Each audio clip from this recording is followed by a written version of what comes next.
I'm Julia Sugarbaker, Suzanne Sugarbaker's sister. I couldn't help overhearing part of your conversation.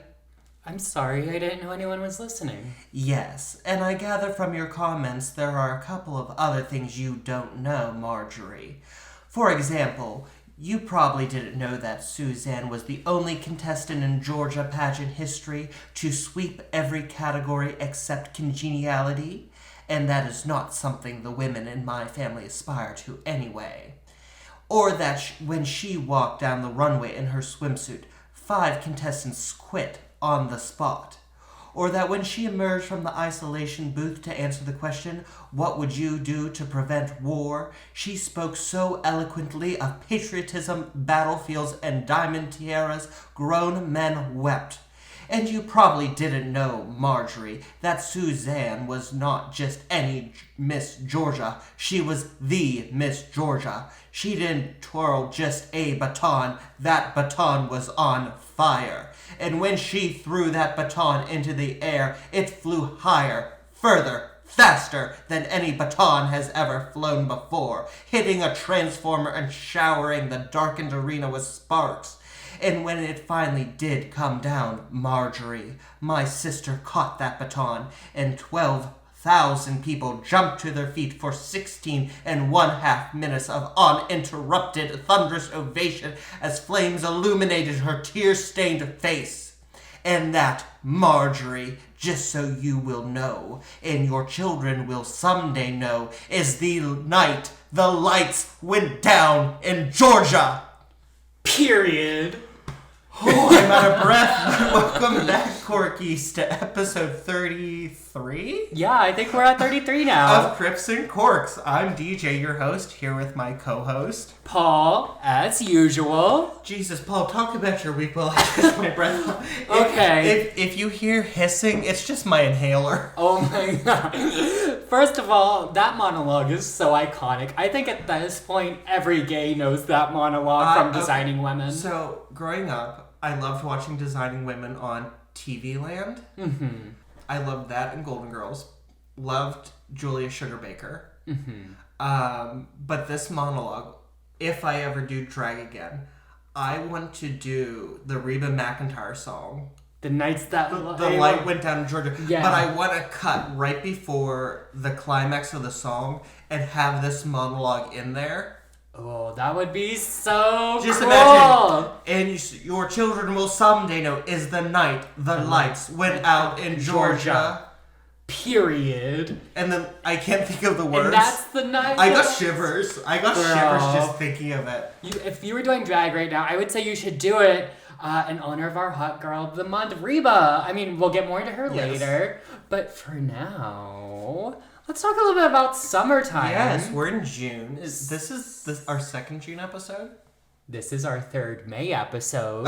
DJ's on crack today. I am not on crack. I'm DJ. But no, so this is our third June episode, and I have a few goals for the summer. I've seen it going around that this summer, we're being dirty girls. We're being Kesha girls summer. We're being trashy. We're drinking. We're making out with hot guys all summer. We're having a Kesha summer. And you know what? I'm here for that. We're going crazy. We're partying. We're having a good time. And we're just living it up this summer. And I'm so excited. It's hot girl summer, Kesha girl summer. And I am so ready for it. See, you can have your dirty, messy girls, hot girl summer. I'm going to have fit girl summer where I get really skinny and svelte. You can be messy and get skinny. You just have to start vaping. That is true. I hear that all the fuck. Oh, I forgot this is a swearing podcast all the fucking time. Like, just stop smoking. Right. The only word we can say on this, cannot say on this podcast is the C word. But I can bleep that out now because I've mastered audio. Yes, you have. Am I allowed to say my new favorite word, which is thunder? Or was that just a bleep? I'll let you say thunder, but I'll bleep out the last part. And y'all can infer what DJ's saying. And honestly... I just love it. And I love the UK. Like, the people of the UK have just really reclaimed it. Well, so have the girls and the gays. All the girls Yes. and the gays say it like these days. Everyone's saying the C word, the see you This is next true. Tuesday, as they would say on Sex and the City, or charisma, uniqueness, nerve, and talent, as they would say on RuPaul's Drag Race. Yes, wait. Me and my friends, when I worked in makeup at Macy's, we tried to come up with a new one, and I think we came up with like Cheetos underwear, Neutrogena tea.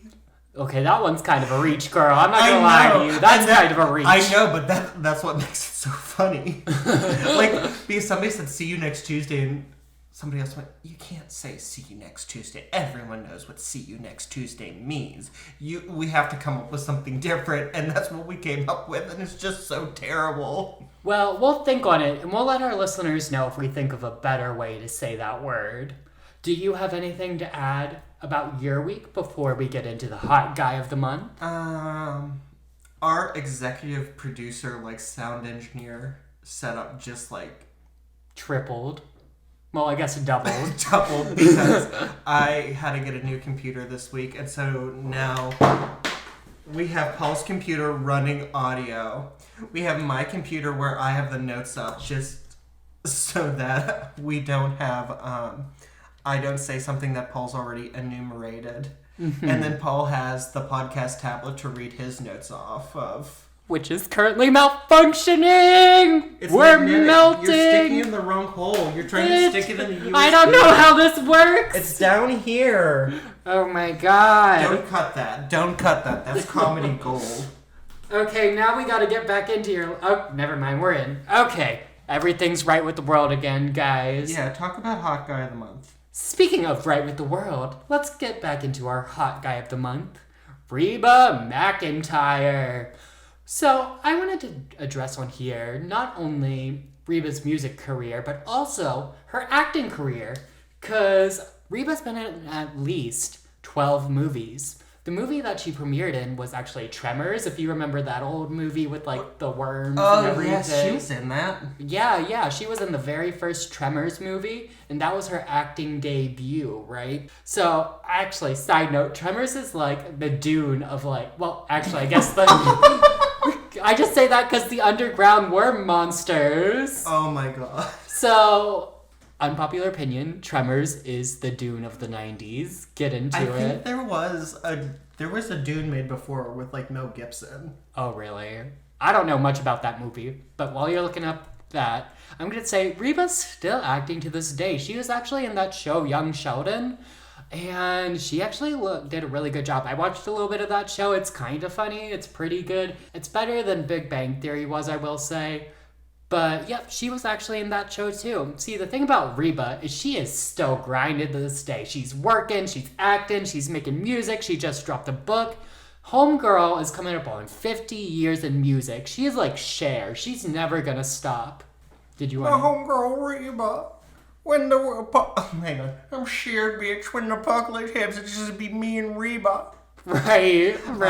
Yes, they did make a Dune movie in 1984. Oh. So I think that was the Dune movie of the 90s. See, I'm not a science fiction girly. That's not me. But back to Reba being a workhorse, I would say I wouldn't be like them when I'm their age, but when I'm their age, put me to bed. Just let me lay down, okay? When I'm their age. Put me to bed. Right. I'll just keep podcasting. I can podcast from my bed. Just give me the microphone and I'll just podcast from my bed. But more power to her. I think Two Girls, One Ghost, when they started, they had like handheld mics. See, and they would like lay in bed and do it, and they had a sound engineer friend who was like, stop. It's terrible. Right, that's crazy. And also, I couldn't stand holding a mic this entire episode, because I talk with my hands, yes. So I couldn't do that. But back to Reba again. I really admire her for that. More power to them for being able to work that hard for this long. And I just stand her for that. She knows what she wants and she goes and gets that. And that's something we can all take into account in our lives. If you want something, go and get it. It doesn't matter how old you are, how young you are, what you're doing. Just fucking go and get it. And that's one of Reba's many lessons for this episode. So... Is this really the third week of May already? Yes. Jesus, where does the time go? I know, right? What's our first May episode? It was Hatman, then White Witch, and now we're on...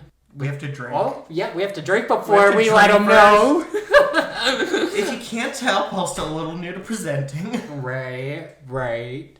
So, let's get into the paranormal pairing! I just want to let you know that sound was off the charts. Okay, so today we are drinking the Fume Blanc Sauvignon Blanc from Dry Creek Vineyard. Ooh, it has a nice little ship on the front, sailing on the ocean, looks real fancy. And in the back, it says, Fume Blanc is at the heart and soul of our family's winery. In 1972, our winery founder, David Stair, chose the term Fume Blanc to describe the flagship white wine, a dry Sauvignon Blanc crafted in the Loire Valley style. We have continued this tradition for over 50 years. Each lot of this refreshing Fume Blanc was fermented separately in 100% stainless steel tanks with no oak aging to preserve the vibrant citrus and steely mineral characters that define this wine. So why don't we get into it? Yes, I'm trying to figure out... Oops, sorry. Ooh. Oh, shit. That was a good crack. That was a spicy crack. You had it perpendicular to the table. Right. Usually the only time I have a spicy crack is after Taco Bell, so that was interesting. ASMR pour.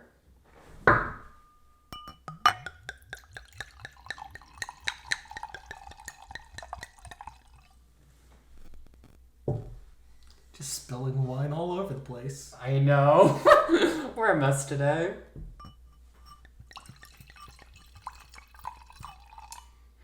It's all that Charlotte energy from those TikToks we're going to film later. I know, I'm excited. I'm feral. Oh, shit. That's dry as shit. It's not dry as shit. It is a drier wine. Yeah, Lower. It's a little dry for me, honestly. It's a good wine. It's just a little dry for me. What do you think? You like dry wines? I like it. I'd give this a solid. I'm going to give it a 5 out of... Oh, you're going to give this one a 5? I'm going to give it 5 grapes. Okay, Dry Creek Vineyard DJ stands. So for me, I'm going to give it a 2. I don't like this one. It's not my favorite. If you're not into dry wines, this one isn't for you. It would be a very good cooking wine. Very that. This wine, like we said on Citrus's episode, it tastes like your Brita filter's dirty. It's giving very that vibes. Like you're drinking some dirty creek water or something that's sour. No, you don't taste it? Mm-mm. See, I'm going to think about that now. Every time I drink a dry wine, I'm going to think of the dirty Brita filter. But no, that's more like, that was another Sauvignon Blanc, and it was just because the fruit flavors were so light in the background. Mm-hmm. I can't even taste any really fruit flavors here. No, this one's just like wine. Well, the bottle looks cool. I think, I'm trying to figure out what Fume Blanc means in French. I think it means white smoke. That would make sense. From the back, it felt like it just, they made that up.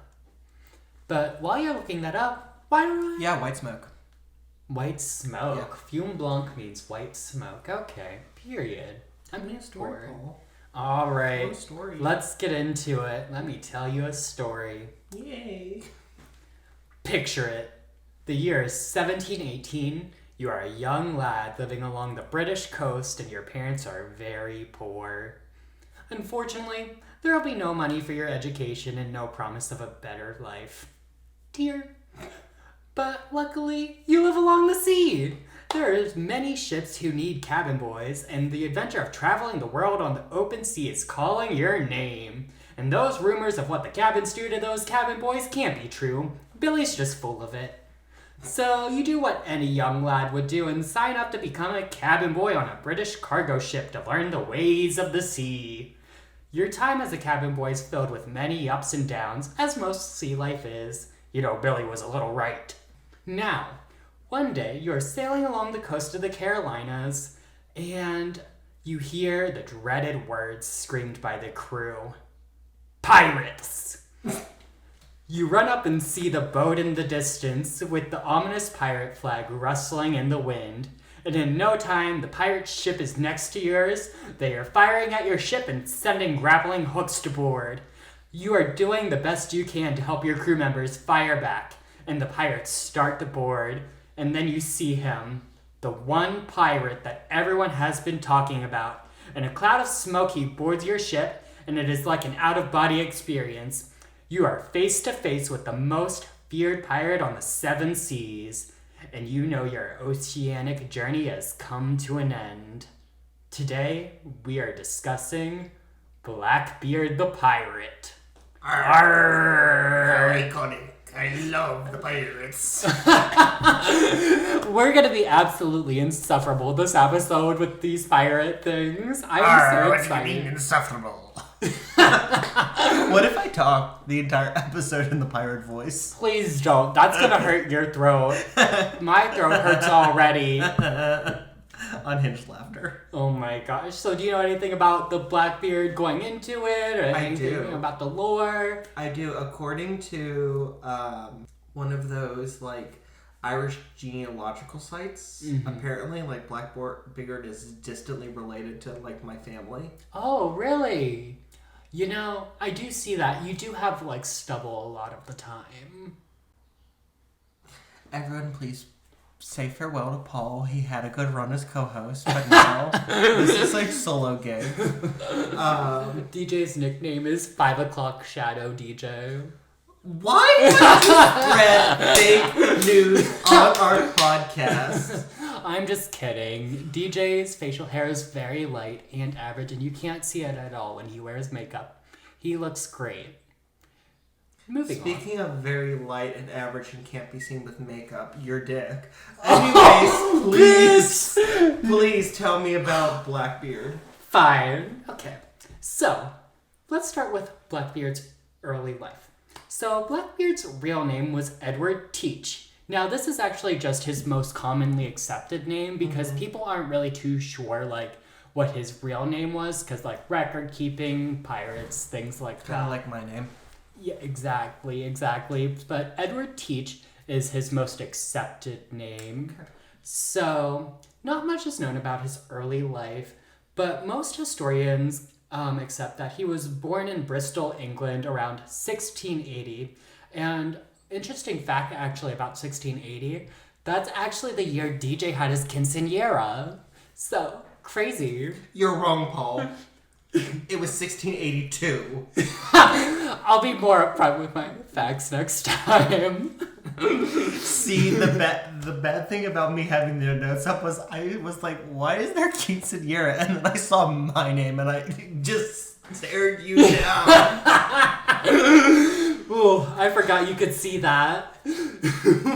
I let you have it though. Okay, well, again, not much is known about BlackBeard's early life. So let's just skip a little bit ahead to when he starts sailing the 7 seas. He actually started his journey on the seas as a privateer in the War of Spanish Succession. And basically, a privateer is basically a pirate for government. They would basically plunder and steal from enemy ships. So that's how that's how BlackBeard started his career on the sea, was as a privateer for the British government. So, after the war basically ended. BlackBeard was no longer a privateer anymore, and he landed in the island of Nassau, right? I'm probably pronouncing that wrong. It's in Nassau. Hang on. It's some sort of Caribbean name. But this, the island of Nassau became a haven for pirates, right? So, BlackBeard got swept up in the piracy, and he was eventually taken under the wing of Captain Herigold. And Captain Herigold would really teach BlackBeard everything he knows, right? Herigold really saw something special in BlackBeard. He really took BlackBeard under his wing and taught him, how to be a captain, all that jazz.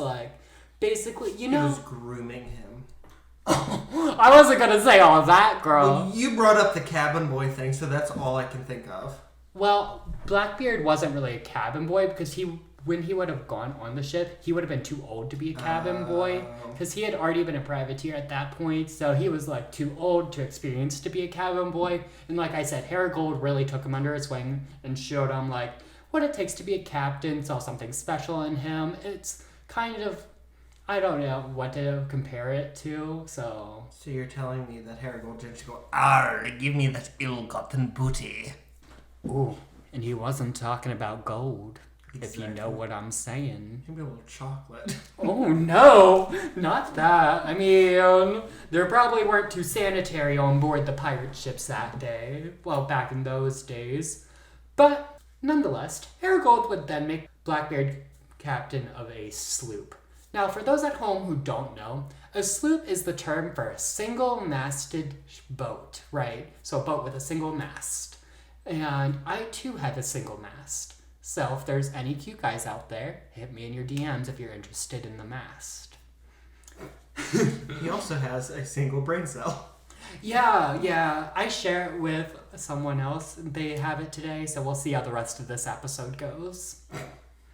So after he had that sloop for a while, Blackbeard took control of a frigate, which is a warship, right? It's pronounced frigate. Frigate. See, DJ knows a lot more about boats than I do. I'm just doing my best, okay? I know, I'm trying so hard not to be a nerd and, like, correct you. So, And they're ships, not boats. whatever. So, at the point when Blackbeard captured the ship, it was called the Concorde, right? And the Concorde was actually a French slave ship. So, an interesting fact about pirates is when they would capture slave ships, they really wouldn't murder the slaves. They would often take them as crew or, like, set them free. Lit. So, if you were, like, a slave on a slave ship, maybe getting captured by a pirate wasn't too bad of a thing. Wait. I don't know, like, how deep of a dive you went into this, but, like, for some reason, I just had, like, this memory of, like, reading about, like, there were times when slave ship crews and they saw pirates, they would, like, go down and, like, start killing all the slaves. Oh, I didn't read that. And I don't know if that's just something that just popped in my head, like, I can, like, see a crew, like, kill as many because, like, it's cargo. Right, Like, right. trying to... As awful as it was, they saw them as possessions. Exactly, and just, like, start throwing them over. Right. Or slitting, like... And the pirates were going to take them as crew or set them free, and they didn't want that. Well, I mean, if you are a slave trader, you probably think, oh, they're, like, the pirates are going to do it, and the pirates are going to sell them or use them for themselves and not. Oh. So it's like, I'm going to kill as many as I can so that they can't have them. Right. Because people did shitty things like that back in the day. Oh my god, yeah, like, there's this, I forget where it is, but it's one of the most, it's somewhere in the Caribbean, it's like this really moving memorial. And it is all of these statues of slaves, like, like what you picture with a slave, but they're so life-sized and they're life-sized. But it's all underwater. And it's a memorial to all the slaves that would have been thrown overboard from ships, like, during storms. When, like, oh, we need, like, the ship's too heavy, and they would just throw these people overboard. Because they were, like, cargo. Right. It's like, oh, like, it's like, tea slaves. Let's throw 3 slaves and 1 crate of tea over. Right, exactly. That's crazy how people acted back in the day. Truly awful. But, for the hard transition here, back to this ship, the French slave ship that was captured. Blackbeard would later make this his flagship, which is, the flagship is the person's, or the pirate's, like, main ship, like their head ship, the ship in charge, their biggest ship. And he would rename the ship the Queen Anne's Revenge. Dun, dun, dun. Yeah, it sounded a little more intimidating than the Concorde, which... Means peace. Exactly. Which also, why would you name a slave ship Peace? God only knows. Okay, it could have been worse. It could have been a warship named Peace. That would have been ironic. A battleship named Peace. That would have been crazy. Now, the Queen Anne's Revenge would boast 40 guns and 300 crew. And Blackbeard was in charge of all this. So, as you can imagine, he had a lot of things he was in charge of.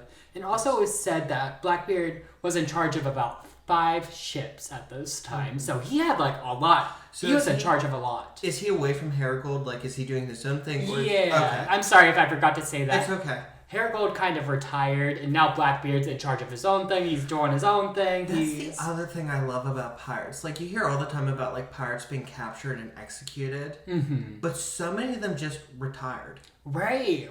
And we'll get into... Later in the story, we'll kind of get into where Blackbeard somewhat retired a little bit. Okay. So that's going to come later down the line. But first... Sorry, like, I do know a bit about Blackbeard because we've talked in previous episodes about like that Egyptology book. There's also the Piratology book, which was all about Blackbeard.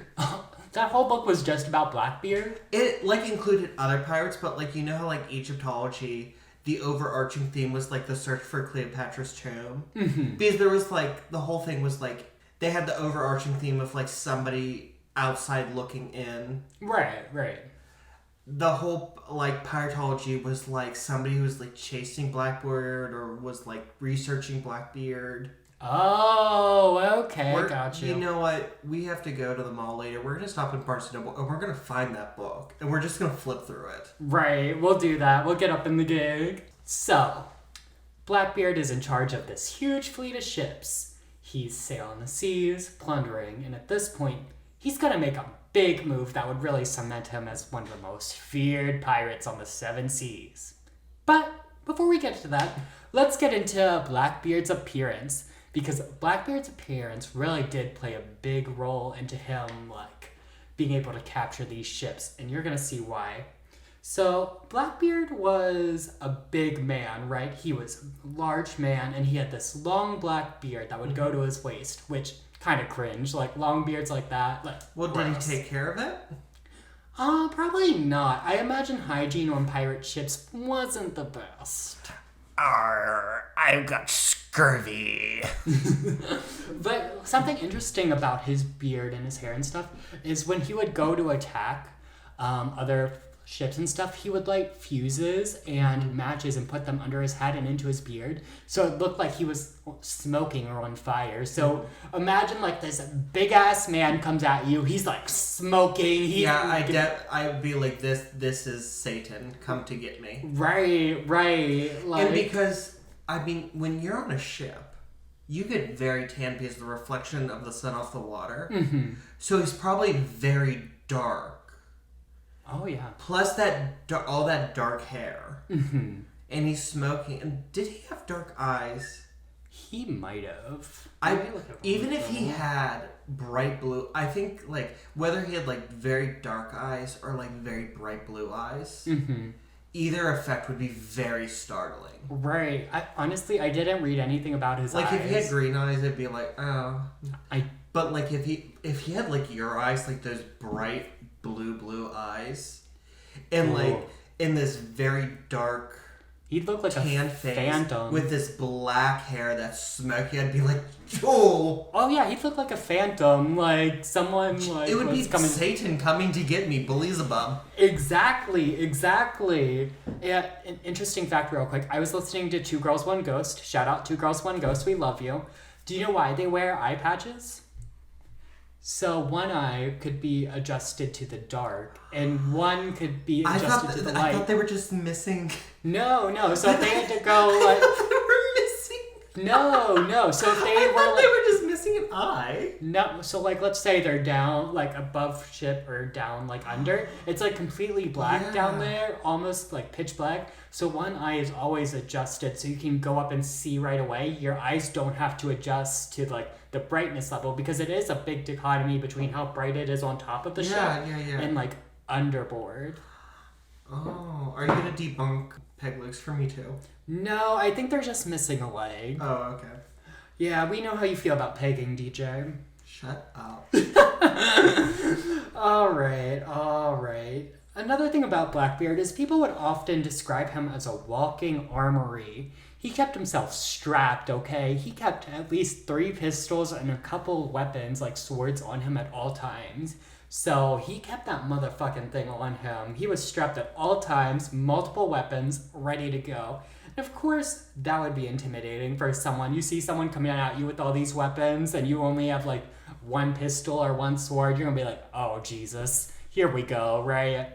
And then another intimidating thing is Blackbeard's flag.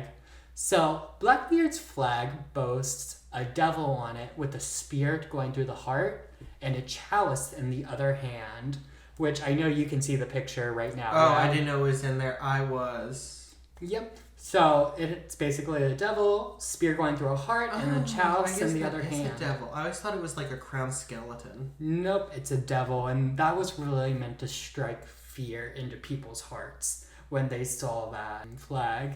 So, as you can tell, everything Blackbeard does is all about intimidation, right? And it's actually, most of the times he would take over ships, most of the time he really didn't even have to kill anyone. Actually, there's very few, or some historians even say there's no record of Blackbeard actually killing anyone. Most of the time he would just like make their way onto the ship and then they would just surrender and he would take it over because they were so scared. Reputation. Exactly. I remember reading that about pirates, like, early in your career you had to kill a lot of people, but once you like had a reputation. Exactly. Especially Blackbeard.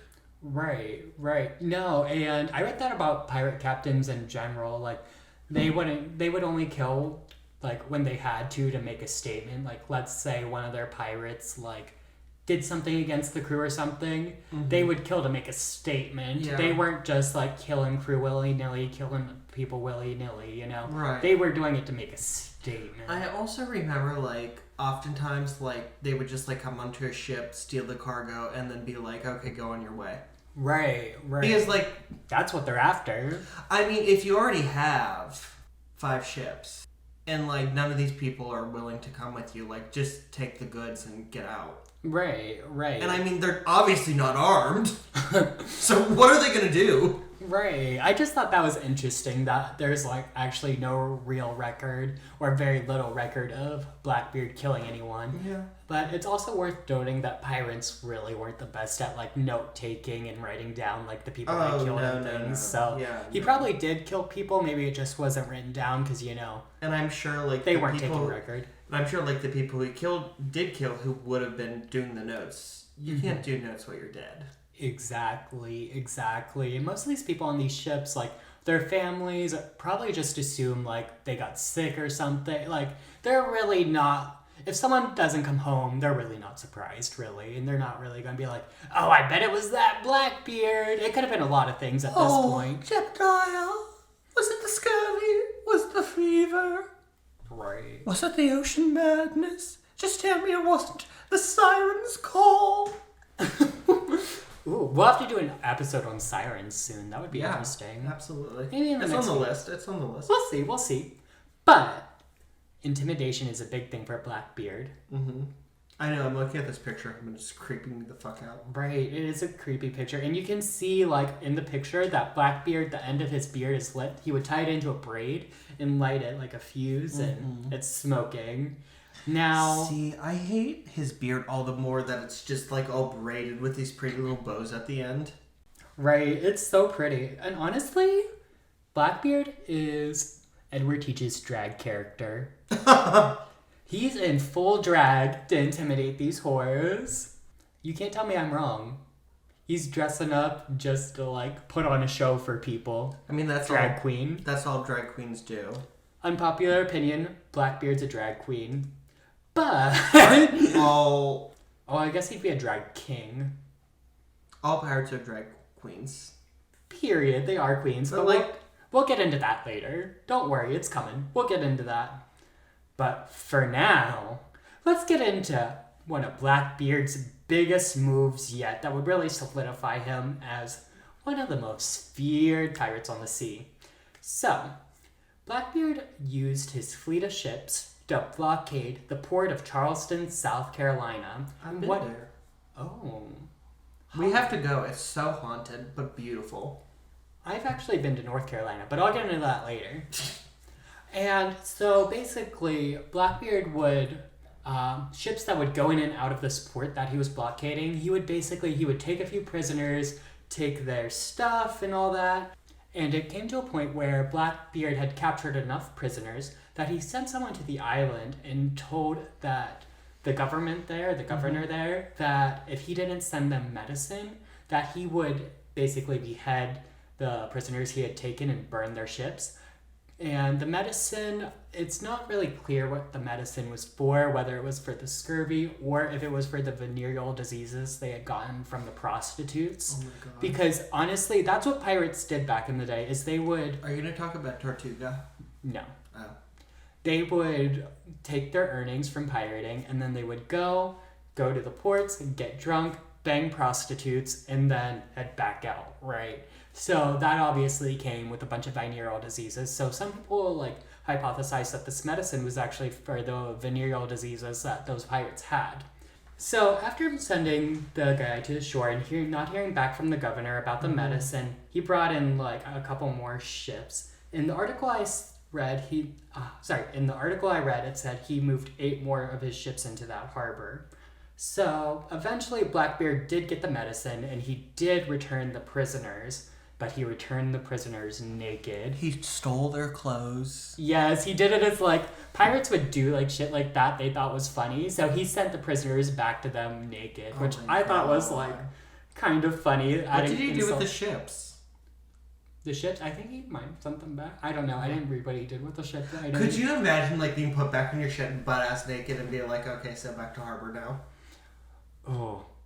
So, this cemented Blackbeard's reputation as a skilled captain and someone who should be feared. I mean, even the governor, had to give in. The whole governor of Charleston, South Carolina, had to give in. So, after that, Blackbeard plundered and pillaged for a bit on the 7 seas, and then he decided he wanted to calm down for a minute, take a little break from pirating, and he went to Bath, North Carolina. So in Bath, North Carolina, what Blackbeard basically did is he took a wife and made a deal with the government. He said, hey, I got this wife now, I'm trying to settle down, I'm changed, I'm a changed man. And the government was like, okay, as long as you stop pirating and stop doing all this crazy shit, you can do that, right? Yeah, it's wild how pirates could deadass be you know what, and they all took names, all of the famous pirates, Blackbeard, drag queens. That's their drag name. And so you could really just because it's nobody's looking for Captain Edward Teach, you're looking for Blackbeard the pirate. Mm-hmm. And so you could just retire and get married as Mr. Edward Teach. Mm-hmm.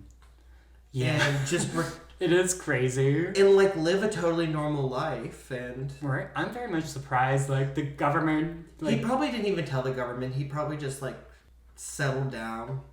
Who knows? From what I read, the government basically gave him a party and was like, hey, if you promise to chill the fuck out, you can hang there with your girl for a while. But this would come to an end as the pirate's life was too much of a calling for him. So what Blackbeard would do... Sorry, I wanted to make a joke there. Go ahead. This calling the sea. The sea is calling me. Exactly. She's the harsh mistress, but into her arms I'll always return. Is that an actual pirate saying? That sounds like... I heard it. It's just one of those things that you hear about pirates and sailors. Oh, okay, I got you. Well, what Blackbeard would do is he would sneak away to Ocracoke Island, and that became his kind of secret base, his secret hideout for him and his pirates, and they would continue to sail out and plunder and pillage with Ocracoke Island as their base, right? Mm-hmm. Now, the governor of Virginia, Alexander Spotswood, caught wind that Blackbeard wasn't fully retired, and he was fed up. He was done.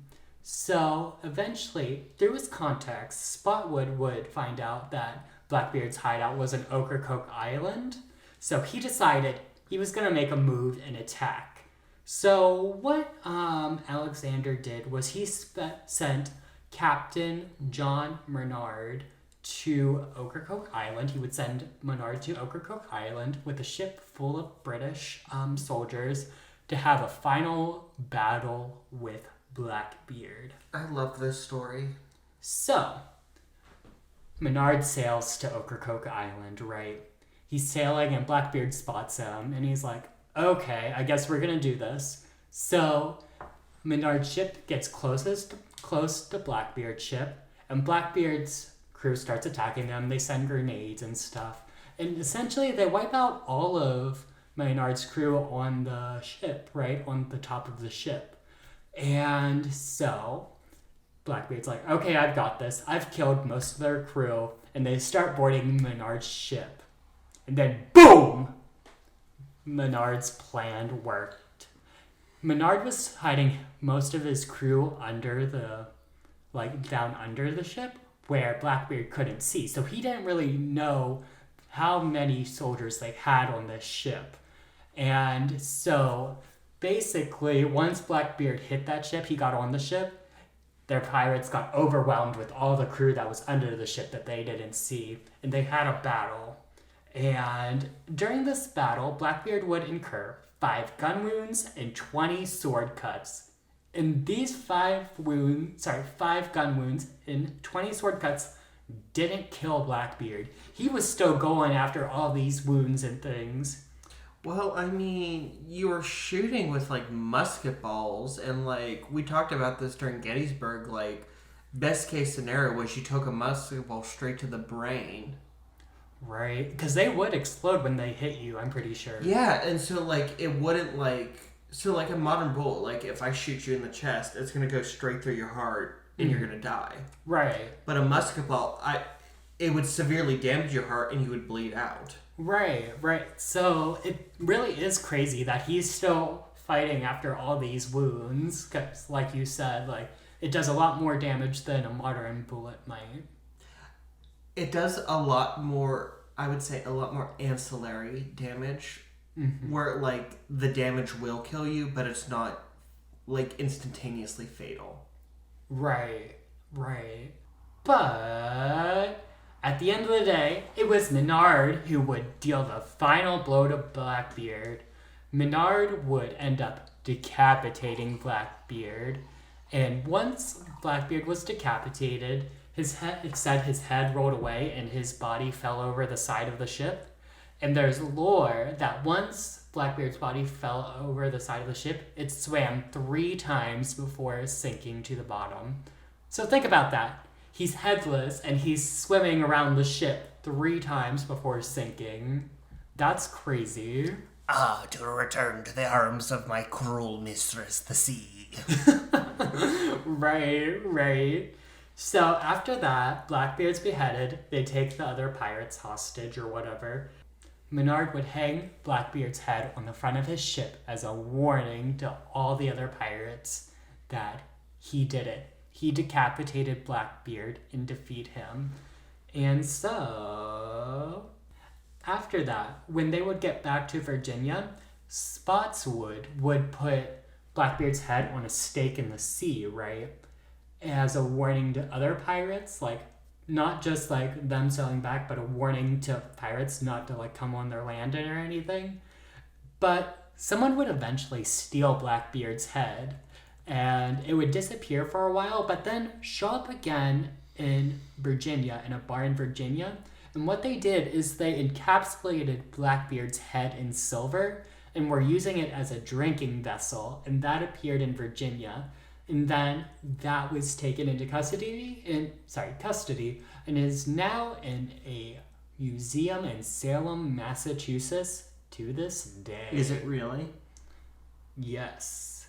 Yeah, sorry. But for now... But it's still there. If you and I go to Salem, we can see it. Yes. We're going. I know. That would be so cool to see Blackbeard's, head and skull. Ooh. Now... moving forward into the fun stuff, the paranormal. And now, before we get into Blackbeard's ghost, let's get into the ghost of his crew.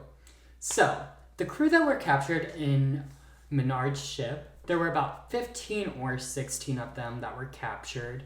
and survived that battle between Menard. And he took them back to Virginia, and they were held in a public jail. And then there was a trial held, obviously, and then they were all sentenced to death. So, basically, all of them were hung, and how hangings worked back Oh, they were all hung? I love that. Oh my god. We know you like hung men. They were all hanged. But... They were all hanged. Hung is like the past tense of hang. No, hanged. When you're hanged, you hung your coat up on a rack. But if you were executed by hang, you were hanged. Well, this isn't a grammar podcast, so they were hung. So, basically how hangings worked back in today. How do they hang people today? Oh, I think most people have done away with hanging as a form of execution. I think so too. But how they would do their hangings back in that day is so basically they would escort the soldiers from the public jail to their hanging area where they would hang them, and they would ride on a wagon, and they would actually make them ride on their coffin that they would be buried into their hanging. I hate So it's that. very ominous. Like, I can't even imagine like riding on the coffin knowing that I would eventually be in that coffin.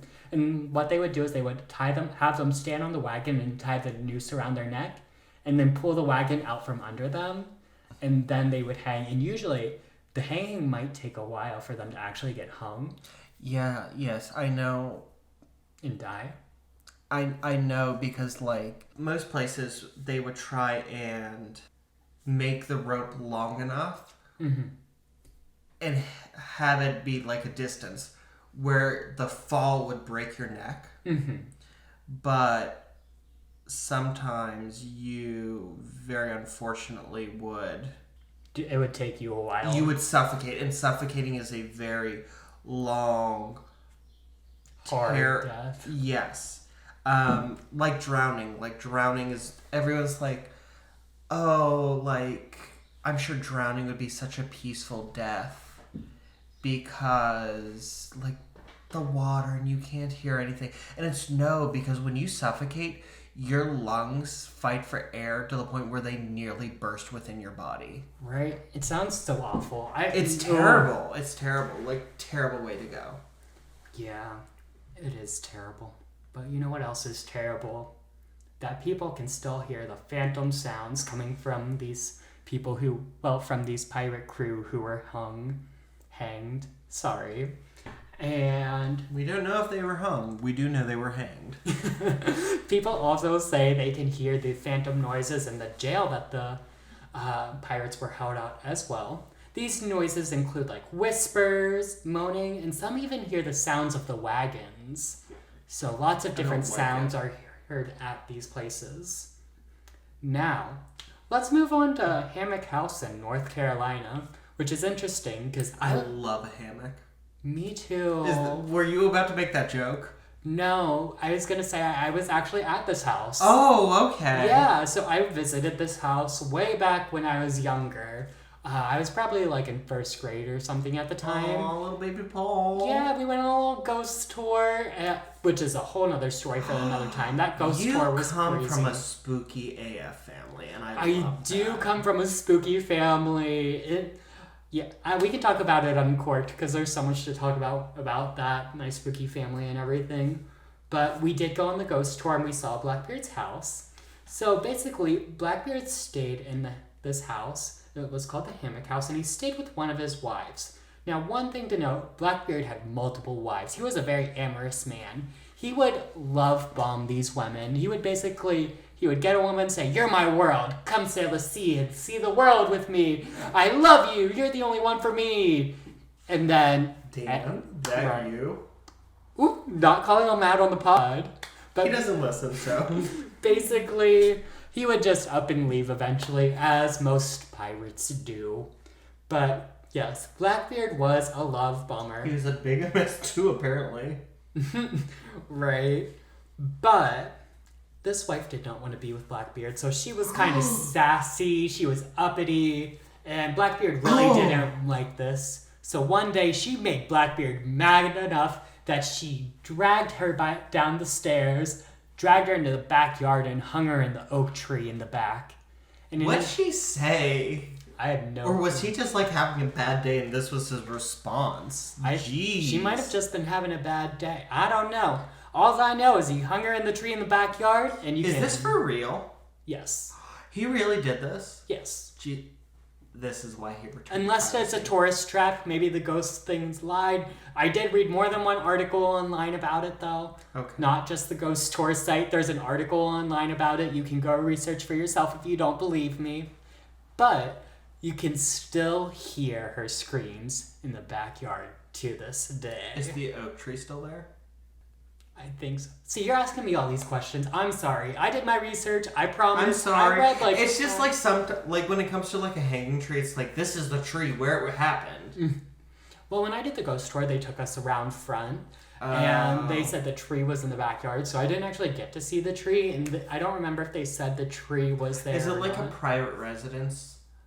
I don't think so, because I think I remember them saying they do tours, and there's a website, a tour website. I am not sure, but while you're looking that up, there's also another interesting story about that house.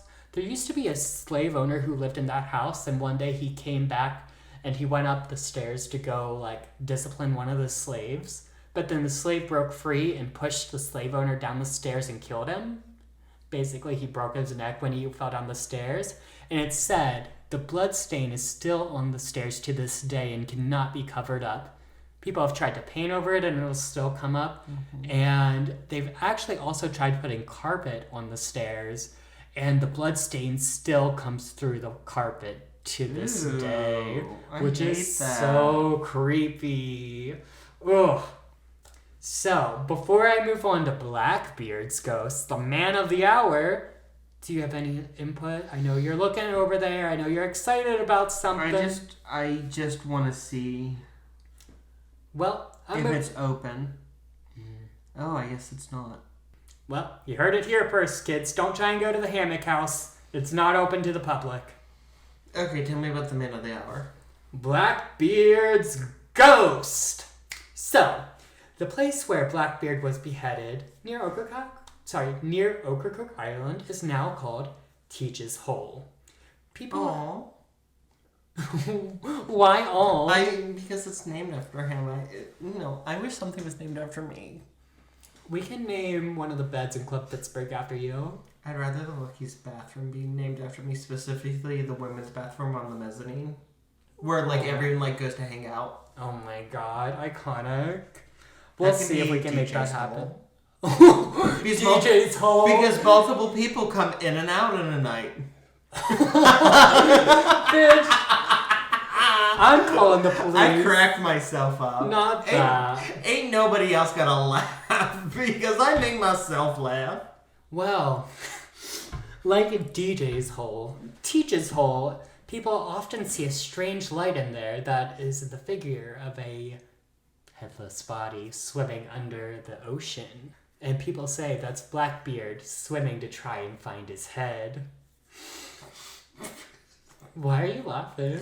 Because my mother had this ability to, anytime she walked into a bar, men would fawn over her. Mm-hmm. So her friends would call her GP for Golden Pussy. Golden Pussy? And you said DJ's hole, there's a light coming. And all I could think was, I'm GB, Golden Pussy. Oh my god. I'm done. Okay. So, on Ocracoke Island near Teach's Cove, people have claimed... Is it Teach's Cove or Hole? Or is this something different? You know what? You clocked me, DJ. It's Teach's Hole. I don't know why I wrote Cove. Okay. I'll just go kill myself. Sorry, kids. I'm spreading fake news. Sorry about that one. Wait. You spread fake news about me all through, the last 3 episodes. And this is what you apologize for? Listen, I apologize when it's serious. Okay. Oh my god. Just reread it. So, on Ocracoke Island, near Teach's Hole, people have claimed to hear BlackBeard screaming or calling out in the night saying, "Where's my head?" How? If he's not using his mouth, how are you saying, "Where is my head"? Why is it not where's my body? I don't know. I'm not asking you, I'm asking him, BlackBeard. He's a ghost. I guess he's using his ghost voice. I didn't go to school for that. Oh my god, though, wait. But is there a way, somebody who knows anatomy, if you, like, get your head cut off, like, high enough where your vocal cords are left intact, is there a way for you to, like, still speak? Like, not you. I write in, comment, Okay, email us, Comment below and let us know. I'm scared. Now, people say they can hear this voice, especially when it's windy or rainy, which is actually interesting because Blackbeard was alive. There were rumors going around that Blackbeard could summon storms on the sea. Like, he was so powerful that he could summon, like, heavy storms on the sea, right? Could he make them go away because it's rainy and I don't want to spend a rainy weekend? I don't think so. But another part to this voice is that people would often say as well that they hear his voice often before a big storm hits the coast. So, often foreshadowing for weather. So, Blackbeard being... Arr, get off the beach. I'm going to summon a storm. Arr, I'm Blackbeard. Where's me body? Bury that. Okay. Sorry. It's fine. You looked at me with such disgusting eyes. Did that? It was like, who are you and what are you doing in my kitchen? Right. No, it's fine. It's fine. So, let's move on to the Isle of Shoal in Maine and New Hampshire. I think the Isle of Shoal spans both sides. Okay. So, I love how you saw the question coming, you cut me off. no, I got this. I'm going to learn. See, I might be new to this research thing, but I'm going to learn how to present my research and get it across, okay? So, No, like when we started this, the whole point is like I'm doing no research so that I can ask things that a listener might ask. that's true. Well, it was initially you. And I'm just like a nerd and I'm like, is it cove or hole? Right. I listen to like so much shit about Blackbeard and I still don't know all your questions. It's I okay. don't know. I'm asking like very weird, deep divey questions like that. Like you would have to like specifically look for it. Right. Okay. So one thing to note about Maine and New Hampshire, the Isle of Shoal, to be exact, this is where Blackbeard hid some of his treasure, or it said he hid some of his treasure. Also, Delaware is another one of his places, but we'll get to Delaware soon. Where in Delaware? Okay, wait. I can't wait because that's where I'm going for vacation this year. Okay, I'm ready. Okay. It's said if you get too close to Blackbeard's treasure, you'll see his ghost, and people say that he is defending his treasure, right? Move the fuck over, And my his- kinsman. I want the gold. Right. He's just a ghost. And people are saying he's like trying to scare people away, but at the same time, there's other people who say that Blackbeard might be in some kind of purgatory right now, and he's trying to lead people to his treasure, and he can't finally rest until someone finds his treasure. So it really goes back and forth onto whether his ghost... I got you. I'm a dipshit. I got you.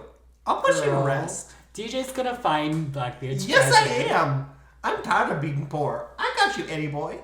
Right, exactly. So it's really up in the air whether Blackbeard's ghost is trying to scare you away from his treasure or lead you to it.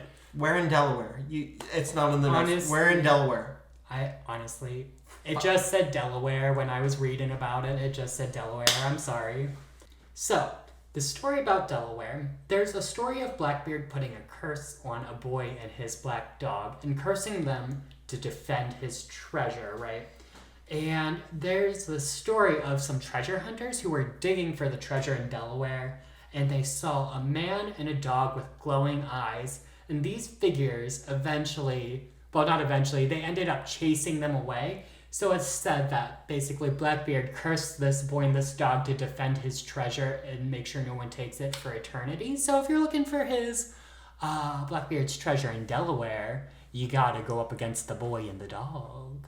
Move the fuck over. I don't care. I had dogs. I'm a dog whisperer. Children, move the fuck out of the way. I want the gold. Give me the ill-gotten booty.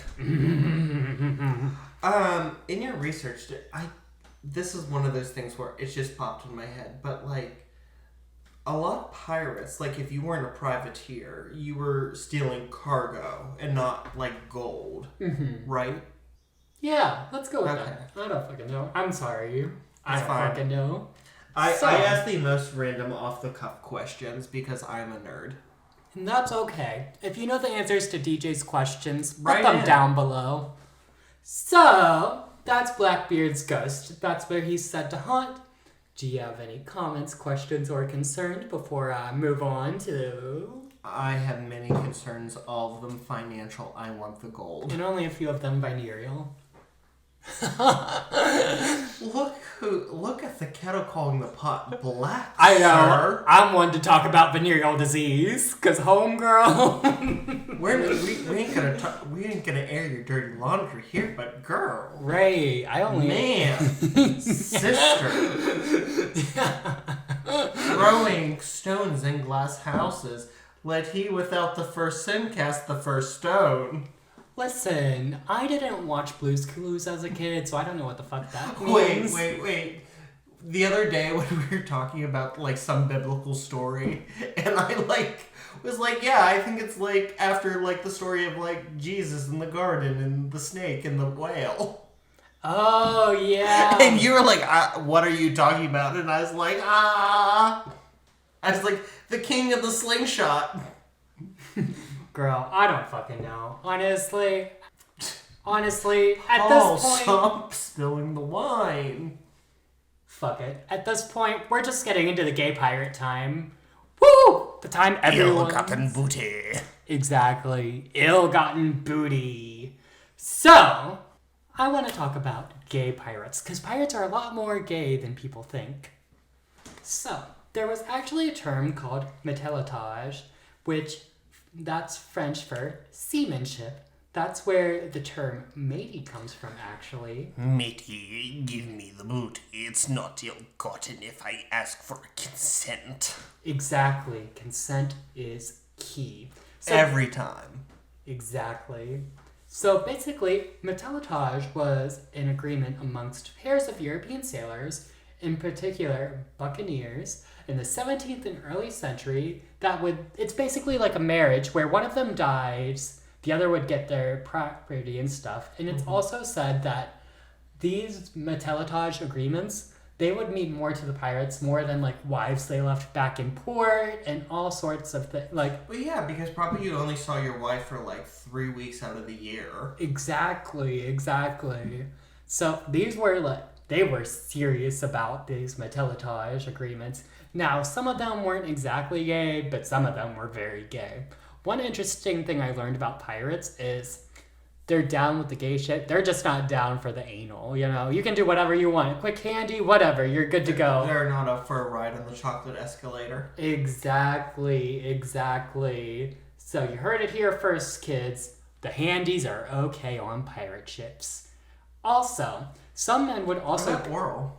Yeah, oral's fine. So, some of the men would also trade sexual favors in exchange for food, money, and power on pirate ships. So, you could maybe sleep your way up the chain. Now, I'm gonna round off gay pirate time with a little quick story I thought was really hilarious. So, matelotage and gay pirate stuff became so prevalent. There was a governor in the Caribbean called Governor Levasseur. Probably pronouncing it wrong. Sorry if I'm pronouncing it wrong. So basically, he wrote back to France and had them send a ton of prostitutes to kind of curb the homosexuality that was going on.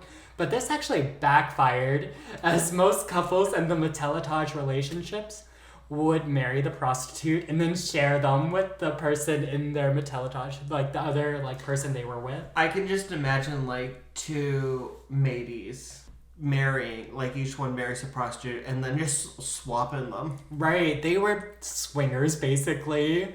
I mean, they were still doing their gay shit, but they were also sharing these women at the same time. So it didn't curb the homosexuality. It kept it going. So it very much went against the... Queer was always here. Exactly. I thought that was just a funny story that they sent all those prostitutes and they were still fucking each other. And alas, that ends Gay Pirate Hour. Arr. Well, TJ, I have a question for you. Smash or pass? The man of the hour, Blackbeard himself. I'm gonna go with my instincts and just say smash. Oh my gosh. DJ said we're sleeping our way to the top. I don't know. I don't know. Like, it's like he's not a good guy, but I want to root for him. Oh my gosh. You want to play with his beard? His No, little I just want to beard root for him. ponytail? It's like, okay, like, you want to have your way with me? I'll be your ill-gotten booty. Oh Give me my some gold. gosh. Paint me like one of your French girls. I'd probably do it just for the power, honestly. Literally, just to climb the ladder. And that's how Paul became co-host. Who did I have to sleep with to be co-host? Not me, that's for damn sure. Oh, jeez. So what do you think about Blackbeard? What do you think This about was his really skills? interesting. It is, see, there's so many details to his story. It was hard to fit it all into like one episode without being so history heavy. I wanted to focus more on the paranormal too, so it's so hard to like just condense everything because there's so much No, information. I loved it because, like, pirates are spooky AF. They are. I completely agree. And like ghost ships too.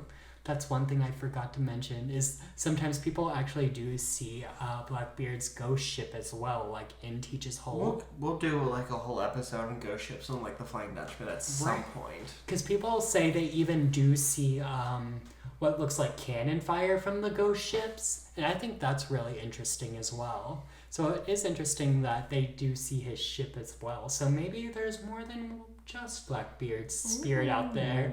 Because more than one person died in Teach's Hole. Just like more than one person died in mine. Well, thank you so much for tuning in for another episode of Crips and Corks. If you would like to share personal stories or episode suggestions, please email us at cripsandcorks@gmail.com. I nearly gave the work email address. She almost had a stroke. Please I had follow a few us. strokes last night. Please follow us on Facebook at Crips and Corks. Please follow us on Twitter at Crips and Corks, and on Instagram and TikTok at Crips and Corks Pod. Paul, where can they find you? You can find me at my personal Instagram at Paul Ember, Paulember, and my personal TikTok at Paul Ember, Paulember. And as usual, it's not delivery, it's DiGiorno.